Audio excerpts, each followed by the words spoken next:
বিসমিল্লাহির রহমানির রহিম। আসসালামু আলাইকুম প্রিয় ভিউয়ার্স, আশা করি মহান আল্লাহর রহমতে যে যেখানে আছেন ভালো আছেন, সুস্থ আছেন। সবার সুস্থতা কামনা করে আরও একটি ভিডিও নিয়ে আসছি, খুবই গুরুত্বপূর্ণ ভিডিও।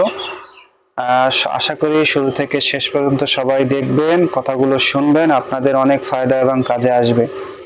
আজকের টপিকটা হলো অন্যের মনের খবর বলা। যে কোনো লোকের মনের খবর বলতে পারবেন। আপনি যারা নতুন তান্ত্রিক কাজ করতেছেন বা কবিরাজি করতে চাইতেছেন অথবা গুপ্তধনের কাজ শিখতে চাইতেছেন, যারা রুহানি শক্তিকে জাগাইতে চাইতেছেন, এই মন্ত্রের মাধ্যমে ইনশাআল্লাহ পারবেন। এটা স্বয়ং আমার নিজ পরীক্ষিত একটি মন্ত্র।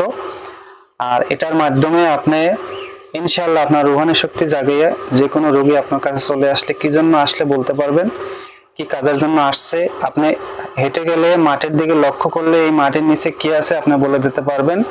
এক কথায় অন্যের মনের খবর বলা এবং রুহানি শক্তিকে জাগানো, এটা খুবই পাওয়ারফুল। এটা নিয়মটা হলো, এই নিয়ম হলো নিরামিষ খেতে হবে, অবশ্যই কেবলামুখী হয়ে জপ করতে হবে, ধূপকাঠি মোমবাতি জ্বালাতে হবে এবং প্রথম দিন জপ করবেন 333 বার, দ্বিতীয় দিন জপ করবেন 433 বার, তৃতীয় দিন মানে 3 নম্বর দিন, 3 দিন যে হয়ে যাবে তখন থেকে 551 বার জপ করবেন।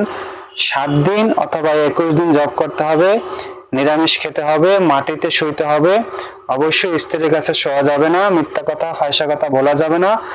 যদি সে সনাতন ধর্ম হয় অবশ্যই সে যে দেবতার পূজা করে সেই দেবতাকে স্মরণ করতে হবে।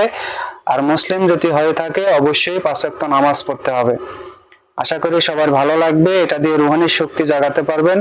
সবাই ভালো থাকবেন, সুস্থ থাকবেন। আর অবশ্যই রুহানি শক্তি জাগানোর জন্য এই মন্ত্রটা আপনি অ্যাপ্লাই করবেন, ইনশাআল্লাহ আপনার রুহানি শক্তি জেগে যাবে। ভালো থাকবেন।